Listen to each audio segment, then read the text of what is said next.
Welcome. This video has been a long while in the making. I know I said I would do it a while ago on Twitter, and the response from you guys in terms of wanting the video has been phenomenal. So I felt so guilty that I was just like, let me just do it. We're in lockdown, let me just do it.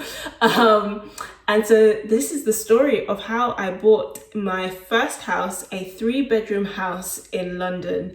This is going to be a series of videos, so it's going to be about finance, property, wellness, and we're going to sort of deep dive into all the things that I've been learning with property. I've been studying the property market for about 4 years, I would like to say 4 or 5 years, and so I'm here to sort of share with you what I've learned and some of the mistakes that I've also seen other people learn, as well as myself, and to hopefully save you guys some money, and also kickstart, whatever the term is, your property ladder career, whatever. So first things first, I bought this house. It's a 3-bedroom house, as I said, in London for £300,000. I bought it in May 2019, and at that time the banks were lending a maximum of between 4.5 to 5 times your salary, and so you can do the math of what my salary was, but that gave me £240,000, and so I had to put down a 20% deposit of £60,000, and so I did all that. The only other fees that I had to pay was my solicitor's fee, and then there was a really small fee. I think it was like 50 quid or something like that, just to release some of the land outside, but for most properties you wouldn't have to do that. And also paid for a surveyor, which was about 250,000. I want to start this story from the very beginning because I feel like it's a testimony as well. And I want to give it the justice that it deserves. I also believe that what happened, although it was miraculous, you can replicate it in terms of looking at properties in the way that I learned to. I also want to say that in terms of buying repossessed properties, I didn't know any of this until I was actually in the process, and that's why I was like, it's miraculous, because sort of God just guided me through this process of buying a property in this way. So as I said, it was a repossession. The people living here before, it was repossessed from a landlord. The people living here before were tenants, and the story starts in Kenya. I was on Diani Beach. I was on Rightmove, as you do. I don't know, I must have been really obsessed with property, and I spotted this 3-bedroom house, and I saw it on the market for 320,000, and I thought, 320,000, that's 20 grand over what I can spend, but let me just go and see it and see if they would accept a lower offer. At this point, I didn't realize that it was a repossession and that you bid above the offer. So I wasn't in London, so I asked my dad to go and see it, and he phoned me back and he said it's well worth it, but it would need a lot of work and you would have to find that money from somewhere. And so I was like, oh, let me just leave it. 320 plus finding all the money to renovate it, I'm gonna leave it alone. And then I came back to London, and something just kept on pulling me to the property, and I went to see it myself, and I was like, it is a lot of work. And then I was like, you know, it's too much work. Let me just pick something that's a bit easier for my first buy. And then something just kept nagging at me that to just keep on remembering this property. And I was like, I just woke up one day and I was like, I'm gonna put in an offer. So I went to the estate agent, and when I told them my offer, they were like, are you sure? You can't go any higher? And I was like, I'm very sure. They were like, there's no point in logging this offer because there are so many people ahead of you that are way above what you have, what you're offering. And I was like, log the offer. They accepted somebody's offer, and it was way out there, and they didn't get the finances in order in time. And so how repossession works is that you have, I believe it's 2 weeks. It's either 2 weeks or a month. I'm really sorry, I can't remember. But you have 2 weeks or a month to get your finances in order, do all your checks, your solicitors, surveyors, everything. He couldn't do that in time. It fell to somebody else, they couldn't do that in time. And it just kept going down until it finally landed on me. And that's where I say the miracle happened. And so the reason why I was able to get my finances in order so quickly is because I had tried to buy a flat about a few months before. Actually, I think it was more than a few months, but sometime before. And the owner pulled out. But that meant that I already had my mortgage in principle. I also already had a solicitor. And the only thing I needed to find was a surveyor. Another miracle in that I was just looking at surveyors, trying to find one. And then I saw this guy and his name was Ibo. And I was like, I'm half Igbo. So I phoned him and I was like, you have to help out your Igbo daughter. He was like, well, okay, I'm going to help you. He came, he did a really thorough check. He did a really thorough report. He confirmed that there was no structural damage. The mold that I thought could be damp, and I wouldn't buy the house if it was damp. It wasn't damp, it was just mold. The whole house needed to be cleaned, that sort of thing. So no structural damage. The only thing was a tile missing on the roof. Anyhow, and so I was able to have him check during those 2 weeks, have my mortgage in principle. Also another miracle is normally the bank come to check the property to make sure it is worth at least what they are loaning you. My bank, a very large normal bank, didn't come, and we think, myself and the broker that I use, is because the property that I was bidding for, like even if there was structural damage, there's no way it could have been that low. So they just gave it to me because it was like, how did you get a house at that price? And so they gave me the mortgage, as in from mortgage in principle to here's your mortgage, in about 2 hours, which again, it was just a miracle, but very possible if you have your if you have your mortgage in principle ready for when you need it. So that is sort of the story about how I got there. It's brilliant in terms of how much I paid was obviously a lot lower than the value of the house, and then I had to renovate the house, which increased the value even further.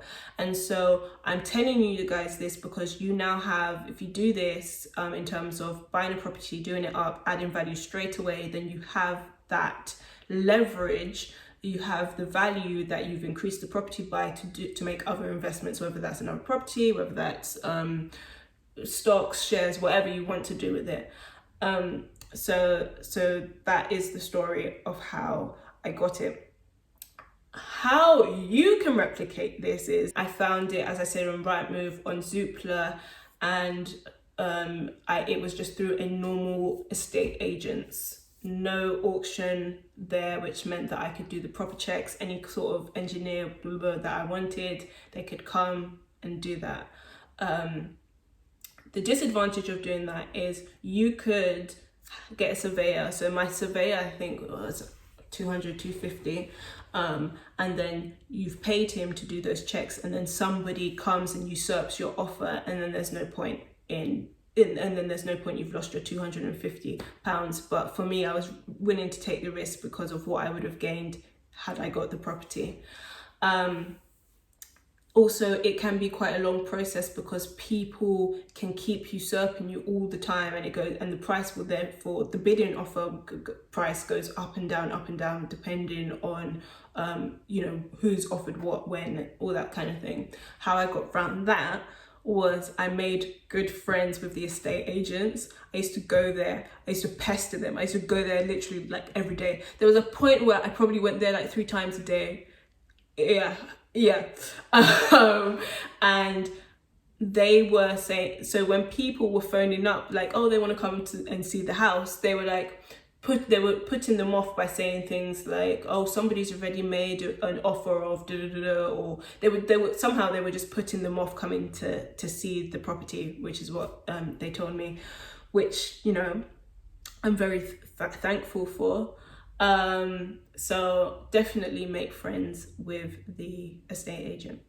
How you can spot on Rightmove and on Zoopla whether a property is repossessed and has that leverage of being able to essentially bid on the price in that way. You can always bid on the price, by the way, but it just gives you more flexibility because you're buying it from a company rather than an individual, if that makes sense.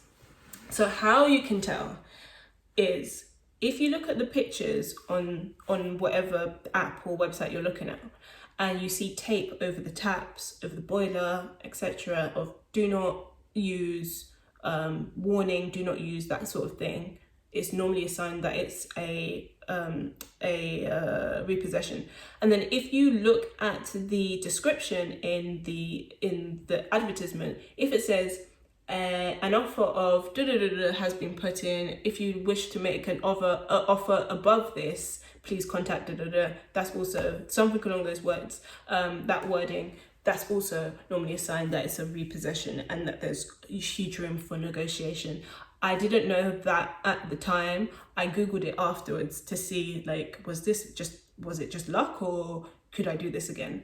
And that's sort of the story of how I got a 3-bedroom house in London. So when I got the house, it needed a lot of work. The ceilings were falling down upstairs, as in literally caving in. There was really old laminate, and the previous owners, instead of taking up the carpet that was there before the laminate, they just put the laminate on top of the carpet that was already there. So we had to take up laminate and then take up carpet. The windows were single glazed, so we had to replace all of the windows to make it warm enough. They were so dirty. Actually, it was so dirty that you couldn't see out the windows. And before I bought the property, before there was COVID, I had I had masks already and bodysuits because it was so dirty that you couldn't walk in here without having some sort of PPE before. It was that bad. There was mold that was there, you know. I think people would have thought it was damp because of how large the patches were, and I had the surveyor check for that. And it was mold rather than damp. Anything that you can think, new electrics, some new plumbing, but not as major as the whole house was rewired. Luckily, the boiler was a new boiler, so it didn't need changing. The renovation was a complete nightmare, and I'm going to, in another video, talk about the renovation and how I lost £8,000 because I think it's an interesting story and lessons that I will definitely take forward, and mistakes I will definitely not make again. But yeah, that is essentially the story. So one thing I think is important to say, just so you know, you can make the choice as to what you would like to do, but the real advantage of buying a house than buying a flat is that you don't have service charge and ground rent, because most houses you buy freehold. So that means you own the land that the house is sitting on as well as the house itself. Whereas with flats, especially new builds, you have to pay for the land and then you have to pay for the maintenance of that flat. So like communal areas, all that sort of stuff. And I've heard some really awful stories of literally the property, I don't want to say owners, but the people who own the land saying, oh, the roof needs to be changed, so you need to cough up £4,000, like ridiculous sums, and it could happen at any time. You don't get a say in terms of how much service charge you'd pay. They can increase it at any point. They can charge you whatever you like. And I know quite a few people who invest in property who have said that they will never buy a property that requires ground rent and service charge again. So that's just something to be aware of. It's for me, in my logic, how I worked it out, it's just a lot better to try and buy a freehold. If you're going to buy a flat, at least make it share freehold or a really long leasehold. I'm just thinking and hoping that I haven't missed anything out. If you have any questions, okay, so if you have any questions, I'm going to do a live video because I probably have missed something out, and it's very difficult, as I say, to fit 4 years of research into one video. So I'm going to do a live. You can subscribe to the mailing list, and I will do a live before the end of the year, just so that it's done and you guys can go into the new year with a plan of what you want to do, if this is what you want to do. And so yes, I'm looking forward to the next video. Let me know, talk to me below, let me know the questions that you have below. So I hope that's helpful. So thank you, bye.